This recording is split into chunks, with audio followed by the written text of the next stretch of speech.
In lecture 8, this is going to be the last lecture about measurement. Just remind you, so we are in the module of measurement.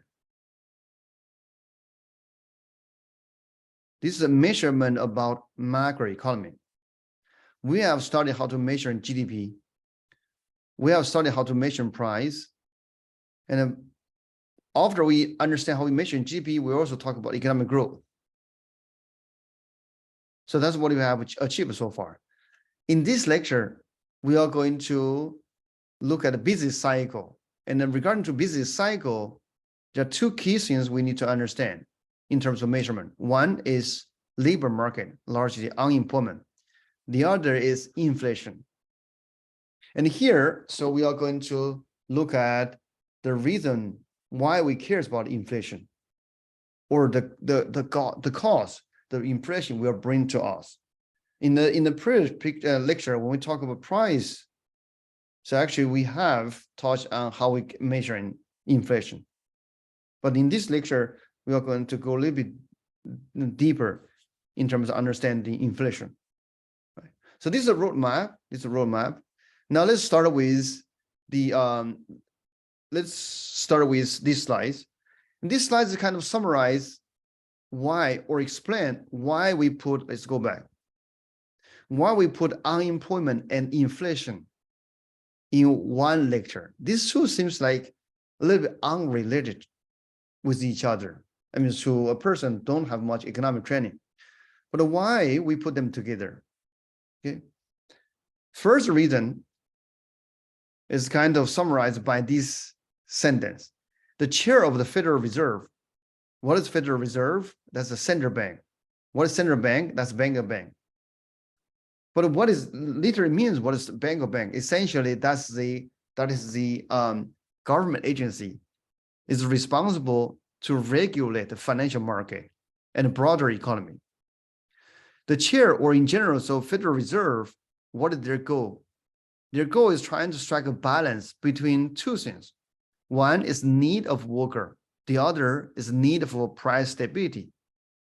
But what is price stability? So essentially, the price level doesn't fluctuate too much.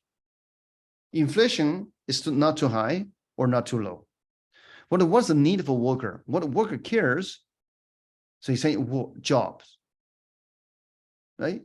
So that's why we put this unemployment and inflation in the same chapter. This is one reason. The other reason is, if we look at the business cycle, or if we look at our actual economy, you're going to see these two things kind of correlate with each other. They have very interesting correlation. Okay, so that's another reason why we bring them together. But certainly that explains in the first place why the Federal Reserve, their goal is trying to strike a balance between these two. Okay. First, look at this picture. We have seen this picture before, I believe. This is unemployment rate. But again, so you don't know what's unemployment rate yet. This is what we are going to study in this chapter. But before we look at how we measure unemployment rate, now let's look at the actual data. There are few things you should notice. Number one, unemployment rate fluctuates. Number two, this number, it seems like a never below certain threshold, around like 3%. Right? Number three, this fluctuation has some pattern. So this shady area is called recession. Okay? And clearly, unemployment rate always rises during recession and falls in the expansion. Right? Okay, so now we need to understand how we measure unemployment. Okay, so those are the definitions. Okay, so before I just show you the actual definition, let me just tell you how we are going to classify each individual our economy. Okay, I'm going to start with a big pie. So this is the US population. Okay, based on the current census data, the US population is around 300 million or a little bit more. That's the US population. Right. But for labor market discussion, we are not looking at this 300 million. We are looking at a subset of the 300 million. It's going to here.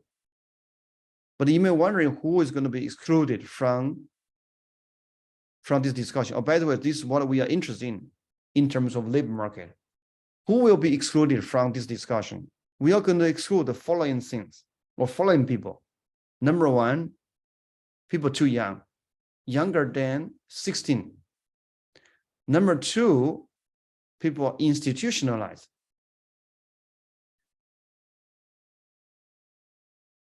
Okay, so what is classified as institutionalized? Give you two examples. One, people who are sick in the hospital, very sick or need care. Two, who's in prison, okay, who are not legally work. Okay, so those are institutionalized. We're not going to consider. Three, military personnel. We're not going to study them. And the reason why we don't include military personnel in the discussion for labor market is that because if we include this, or this number can easily be manipulated. Not only it can be easily manipulated, and this doesn't bring much value to, much direct value to our productivity. Because military personnel largely they was working national defense, they're just going to provide protection to the country. So in that sense, it's just not directly provide you the value in production. It's number one. Number two, the military personnel was hired by the government, right? So that's, in that sense, the government can, if they need, they just keep hiring or keep drafting or recruiting young people. That's going to distort the view on labor market if they just draft a lot, right? So actually this happened during the war, okay? So that's why we don't include these three categories in our discussion. With this preparation, now we are draw a new pie. It's going to be slightly smaller. Okay, this pie, now we have a new name, it's called adults population. But to be precise, this is adults, non-institutionalized civilian population. That's adults means 16 plus, non-institutionalized. This just means we are going to exclude those people who are institutionalized. And the third, civilian, means we are going to exclude those military personnel. Okay, so this is the adult population. And then, so this adult population is going to smaller, is around 200, roughly 200 million. So that's where we start. Okay, this is our starting point. Okay, adults population. Now with these 200 million people, how we are going to classify them? The first classification is going to be, the bigger part is called labor force. This part is going to be called not in labor force. Okay, but what does labor force means? It's probably not easy to explain them directly. Maybe it's better to explain them indirectly. Okay, so in labor force, there are two types of people. One is employed. One is employed. The other is unemployed. Okay, so what is employed? That's fairly straightforward. Whoever has a job, whether you like or not, whether it's full-time or part-time, whether it's paid or unpaid. If it's a job, okay, you are employed. So unemployed is a little bit tricky. So unemployed technically is defined. You don't have a job, but you don't have a job is not enough. You don't have a job. Number one. But in order to classify as unemployed, you must have been actively searching for a job during the past 4 weeks. So then you're going to classify as unemployed. If you don't have a job, but you have not searched for a job during the past 4 weeks, then you're not unemployed. who you are, actually you're going to classify as not in labor force. Or in other words, if you're not employed or unemployed, then you are not in labor force. Employed and unemployed together is called in labor force. So this is a big picture. Okay, to finish this part, before I show you the actual definition, let's just tell you two more definitions. Unemployment rate is defined as unemployed divided by labor force. Okay, so, or in other words, divided by unemployed plus employed. This is number one. This is unemployment rate. The other one is called labor force participation rate. So this is equal to labor force divided by adults population. A stands for adults population. Or in other words, is a share of this part as to the total the circle. Okay, so there are two definitions or two indicators. Okay, so I'm going to explain to you later why we need look at both, right? All right, so now we are ready to look at some definitions. The unemployment rate is a percentage of a number of people in labor force who are unemployed. In the labor force, those are all workers who are employed or unemployed. And the labor force participation rate, that's a percentage of adults population that's in the labor force, right? So that just follow the discussion we just had. Okay. Now we can look at the formula. Okay. Labor force participation equal to labor force divided by adults population. Labor force equals to unemployed plus employed.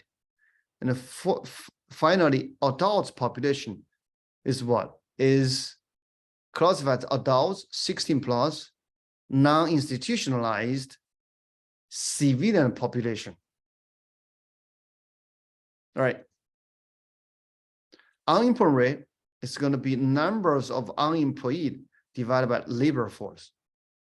But labor force equal to unemployed plus numbers of employed. All right, so this just directly follow what we just discussed. Okay, now let's look at a practice questions. In your country, there are 24 million people in the labor force. 21.5 are employed. What is unemployment rate in your country? Okay. So now we need to take two steps. Step number one, we need to find out the number of unemployed. Step number two, we use unemployed divided by labor force. Okay. Unemployed equal to labor force minus employed, because labor force equal to unemployed plus employed. And then in this example, equal to 24, it's coming from here, minus 21.5, coming from here, equal to 2.5. Now the unemployment rate equal to 2.5 divided by 24, right? And I believe the answer is A, right? So this is directly follow what we just discussed. Okay. Unemployment rate is very important. It's very important. Okay. It's a good indicator of the health of our labor market. However, it has its problem. It can overstate the problem. It can also understate. Now let's see why. It overstate actually because even the labor market is very healthy. It's very healthy, meaning there are plenty of jobs. It's easy to find a job. However, it may still take time for you to find the right job. Right? So this job may not suit for you, or you may not like the location, right? And then so you're going to classify as unemployed. But as a matter of fact, from your point of view, to stay temporarily unemployed is a good sense. You're not rushing. You want to find a good job or the right job, the great job for you. So in that sense, unemployment rate overstates the true level of unemployment. However, It can also, I mean, this is the problem we was worried about. It can understate the true level of unemployment. Why? Just imagine you lost a job or you got laid off. You have been searching for a job for 1 week, 2 weeks, 3 weeks, so on and so forth. And until like 4 months, right? And then, so once you enter the 5th month, you feel tired, you feel exhausted, feel hopeless, you give up. Now, suddenly, you will be classified from an unemployed to not in labor force. And then suddenly, so the unemployed number is going to drop by 1%, which is you, because you give up. And according to the unemployment rate is going to decline. It looks like, oh, so the economy is doing better because we have 1 less unemployed. But is that truly the true state of the economy? No. You are desperate. You don't want to looking for a job anymore. But so you're not doing well. So in that sense, so this underestimate the true level of unemployment, right? So regarding to this underestimate is largely because the unemployment rate may not reflect the following 3 types of workers. So this includes discouraged worker, marginal attached worker, and the underemployed worker.